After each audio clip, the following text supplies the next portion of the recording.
درسي لما فبرنوت أخلاقه. بسم الله الصلاة والسلام على رسول الله وعلى آله وصحبه ومن والاه، أما بعد. السلام عليكم ورحمة الله وبركاته. برنوت أخلاقه متدرين كنيا الراء سنس أخلاق الراكوتا لما فا كان أكتي أمال هورتم كان جلو أغرسيس.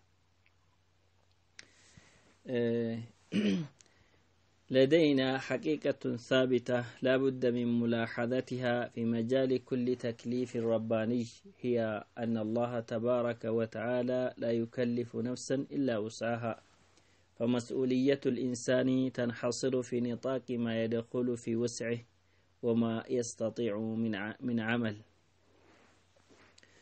لغان لفجر وانت ربين اتي نما دركسيسو توكو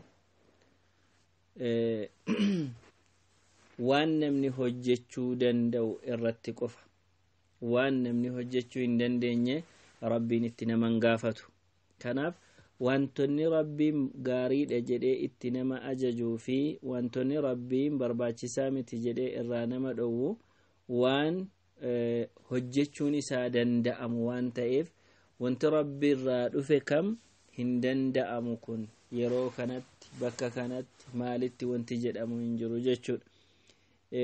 Kanaaf wanta danda'amu irrattidha kan rabbiin ajaja namarratti dabarse. Namni waan kamiyyuu waan rabbiin itti nama ajaja hin danda'a jechaa ta'a. إن أسرع الناس استجابة لانفعال الغضب يستطيع بوسائل التربية أن يكتسب مقدارا ما من خلق الحلم.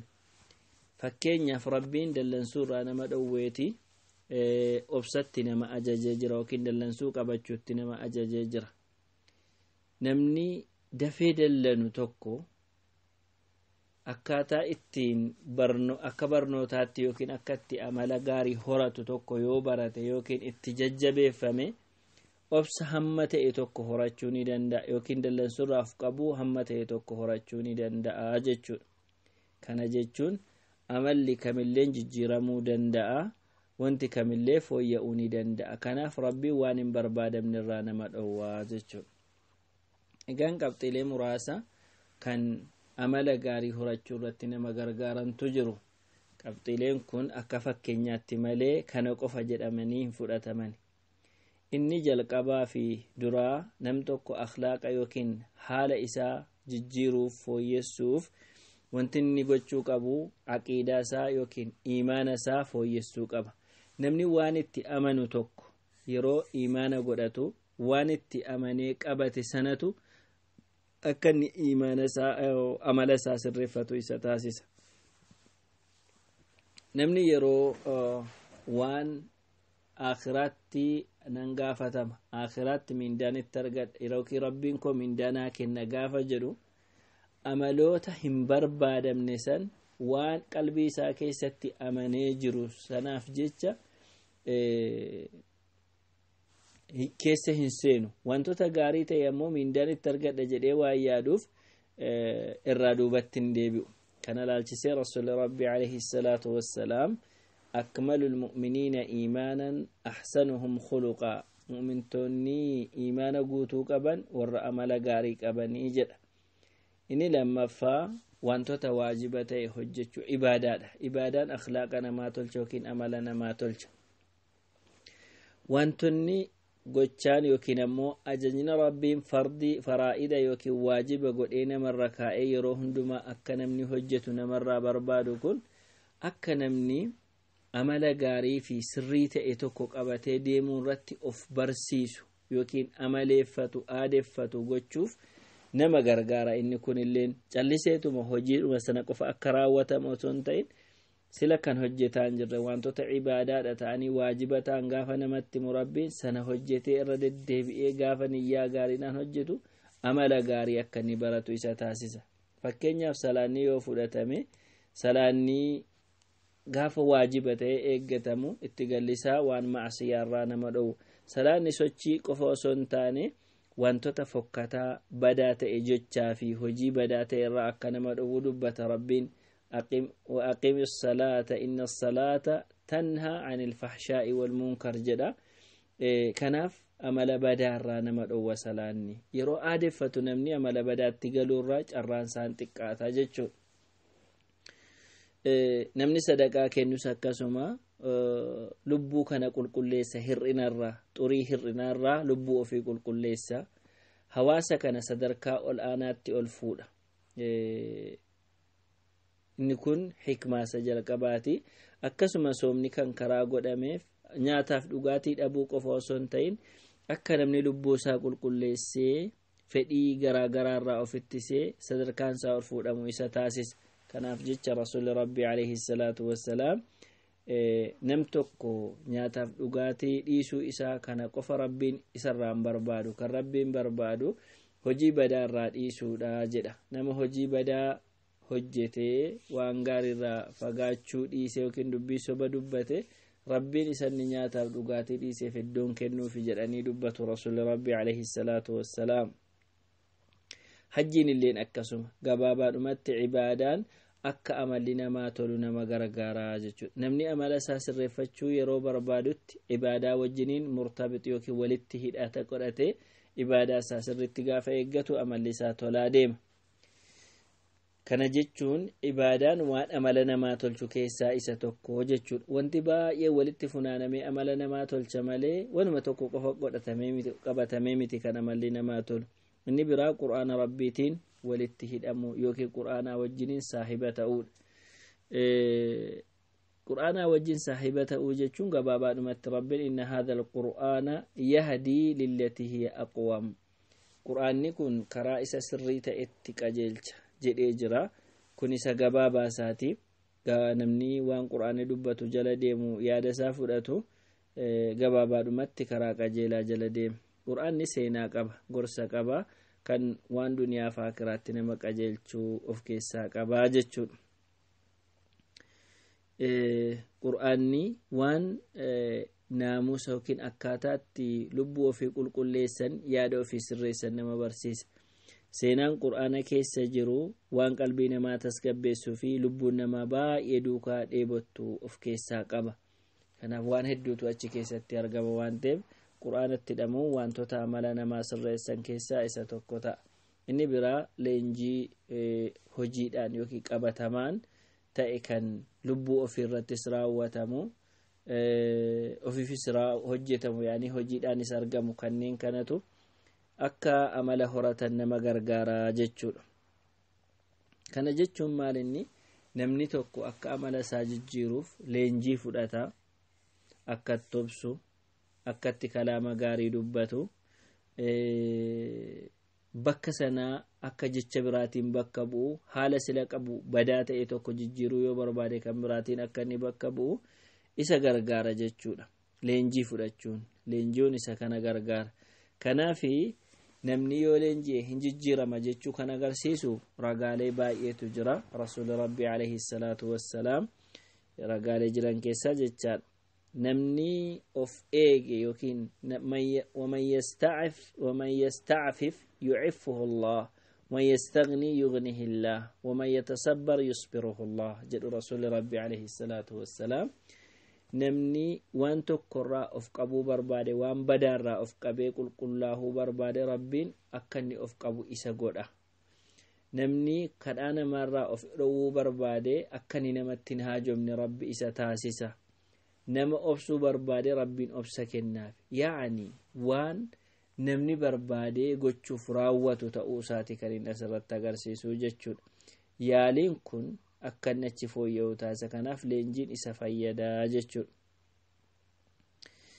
nafsiyyaa yookiin yaada saayikooloojii namaa yookiin yaada namaa haala namaa kana leenjisanii jijjiiruun akkuma qaama ofii qaama namaa kana leenjisanii jijjiiruutii wajjin walirraa fagoo miti qaamni namaa yoo leenjie sochiilee garaa garaa godha qalbiin namaas akkasuma yoo leenjie sirraa'ee karaa qabachuu danda'a jechuun inni biraani at-tafkiiru fil aathaari al-mutarattibati ala husni al-khuluq nam tokko bu'aa amala gaariirraa argamu sana yoo yaade wantoota achirraa argamu faayidaa achirraa argamu yoo yaade inni kun akka inni amala gaarii horatu isa gargaara jechuudha. amala gaarii akka inni horatu isa gargaara. kanaaf jecha rasuulli rabbii alayhi salaatu wassalaam أثقل شيء في الميزان حسن الخلق وانتو الفاتام ميزاننا مرات ميزاننا ما الرتب وياك يا ما كم الفاتو أمل تلود أجدني أمل تلود أجد رسول ربي عليه الصلاة والسلام قافا كان وياك يا ما ميزانا قاريتنا هرق ما يوكم كيلو قاريتنا قبا ما يوجد نمني كون سريت ديما أكسما فوقسون سا سريت amala badaa qabaachuun yookiin amala badaa raawwachuun ammoo rakkoo inni fidu ilaaluun rakkoo isarraa dhufu ilaaluun ammas akka amala gaarii horatan nama taasisaa jechuudha. Ibn al-Qayyim rahimahullah akka jedhutti ومن عقوباتها أي المعاصي وسوء الأخلاق سقوط الجاه والمنزلة والكرامة عند الله وعند خلقه. قطاطا يوكي بلا ربي نمت بلا سبب معصياتي نمت الأفكيس إني توكو سبب معصياتي في أملنا ما بدا تأوتي نمت الأفكيس إني توكو جاهي يوكين ألفنا الأبو راجل صدر كان ما قد بؤود ربي في أمة خلق ربي برت مالف جنان من ربي برت كبجك أبو نما إسا صدات وانت إف قاف صدات أبي معصيات أفكو نتئنا تنمني كني جد akkasuma bakka biraatti maal jedha adabbiin nama amala badaa qabu adabbiin nama maasiyaa keessa galu maqaan gaariin isarraa fuudhamuudha kabaja dhabuudha xinnaachuudha jedha.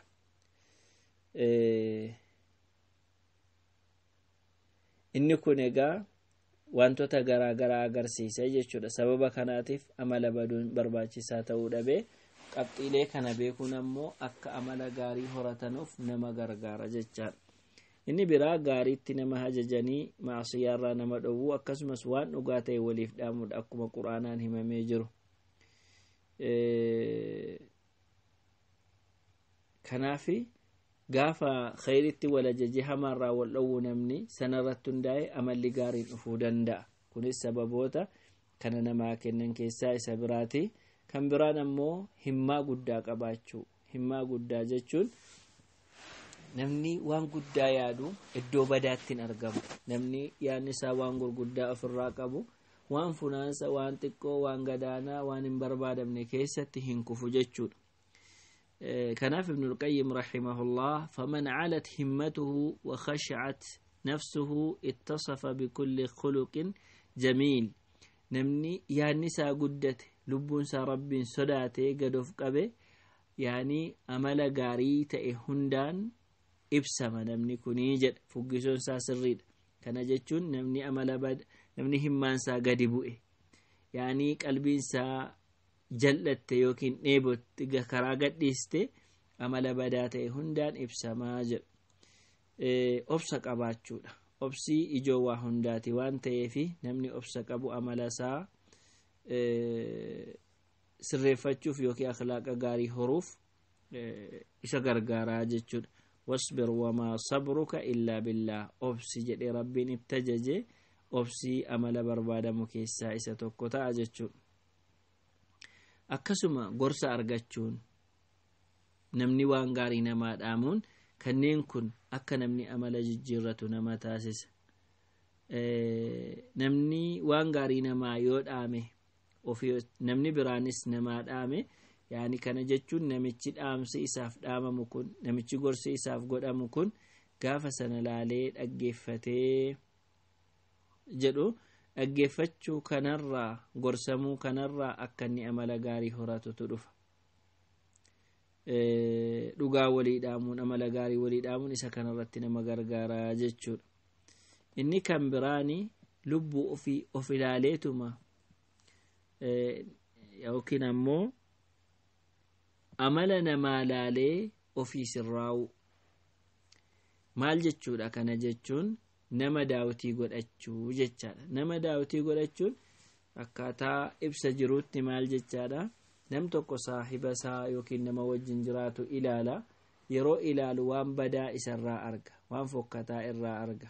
gaafa waan fokkataa irraa argu amala kana ofiisaatti fudhatee ilaaleeti irraa jibba. Kana jechuun anna al-aaqila yanbagii an yanzura lighayrihi ويجعلهم مراءة لنفسه فكل ما كرهه ونفر عنه من قول أو فعل أو خلق فليتجنبه وما أحبه من ذلك واستحسنه فليفعله.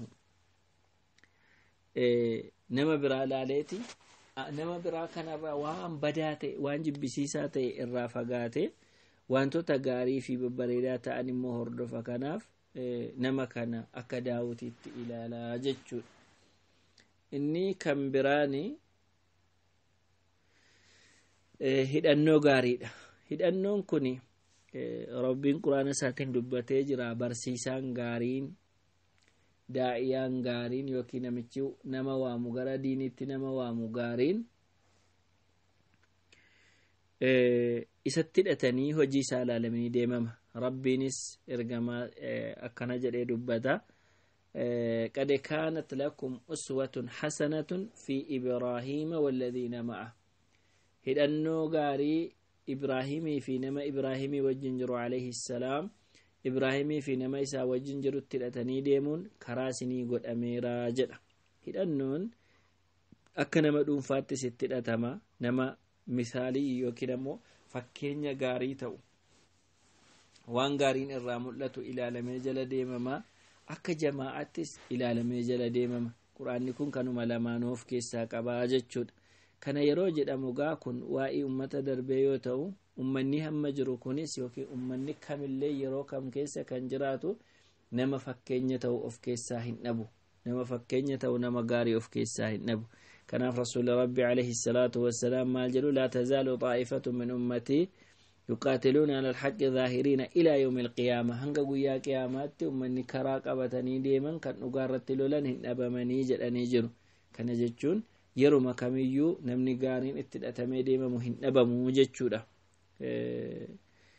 نمني حقا قبتي ديما كان فكا جماعتس كان جرا أكرون فاتس أمو نبيوت اتدأتا وكن أبي إبراهيم اتدأتا جتشون كان أغرسيسا جتشون inni kan biraani namoota gaggaarii itti hiriyoomuu isaanii waliin ta'uu. Maaliif yoo jedhame namni nama waliin walitti hidhatee deemu yookiin nama jala deemu nama sanarraa otuu hin beekin waan inni qabu irraa waraabbachuu danda'a, irraa fudhachuu danda'a, irraa argachuu danda'a. kanaaf rabbiin yaa warra amantan ittaqullaha rabbiin sodaadhaa wakunuu ma'as saadiqiin warra dhugaa dubbatu wajjin ta'aa jedha. Rasuulli Rabbis fakkeenya garaa garaati asirratti kan dubbatan. Gabaabaadhumatti namni nama amala gaarii qabu hiriyaa godhate amala nama sanaa irraa dhaaluun waan hin oolledha. Otuu hin beekinis beekees.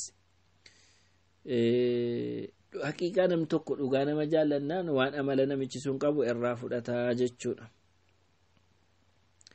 Inni biraani hawaasa naannoo jiru ta'e wajjiniin walitti dhufuudha yookiin wal makachuudha. Hawaasa naannoo keessa jiraatanii gaarii ta'an isaan kanaan walitti makachuudha.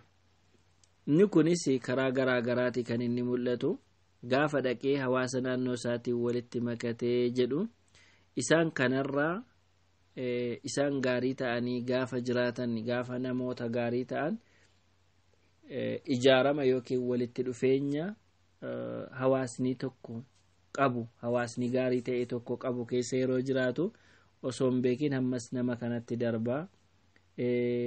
كراء أفوراتينس يعني القوة المعنوية الجماعية التي يخشى الأفراد عقوباتها المادية والمعنوية ويرجو مثوباتها. نمني يرو حواستك وكيس جراتو غافا كان أكسمتين كان نفن كدامو نفسيات امتسا كيسونسا حواسما انجراتشو كان السبي يورا قبات به hawaasa keessa jiraatu kanarraa yoo adda bahee amalan taane agarsiise adabbiin hamileedhaa fi akkasumas adabbiin gara horiidhaa akka itti dhufu itti dhagahame akka sirraa'u ta'a. Kanneen kun gabaabaadhumatti kallattii kamiinis ta'e kallattii kam afuuraanis ta'e kallattii qabatamaan jechuudha. Hawaasni keessa jiramu akka amala gaarii horatanu nama taasisa jechaadha. akka amala gaarii horatamu nama taasisa. inni kun egaa maaliif barbaadame yoo jedhame hawaasni keessa jiraatu waan hin jaallanne qaba, waan jaallatu qaba. yoo saaliha ta'an jarri kun namoota gaarii yoo ta'an akkaataa gaarummaa isaanii sanarratti seera barbaadamu baafataniiti kan deeman. inni biraani namoota obsa qaban, namoota muru'aa yookiin immoo namummaa qaban isaan kana walitti makachuudha yookiin gara isaaniitti deddeebi'uudha.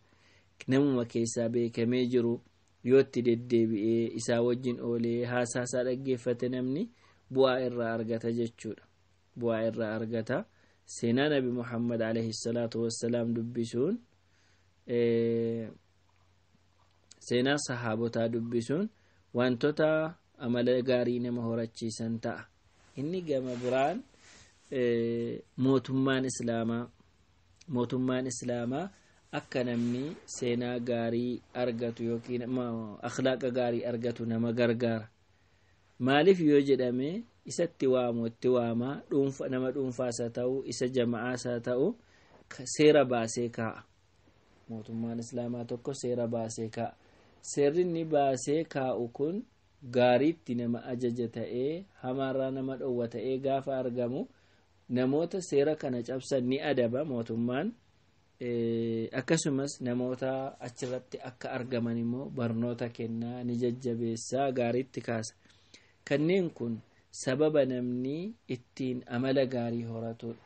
namni biyya akkasii keessa yookiin biyya nagaa qabu akkasii keessa jiraatu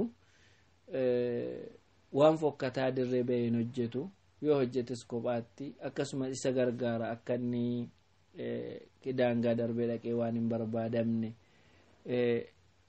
hin hojjenne isa gargaaraa jechuudha. kanaaf mootummaan islaamaa aangoon islaamni of harkaa qabu isa kanaaf amala gaarii horachuu irratti nama jabeessa, nama gargaaraa jechuudha.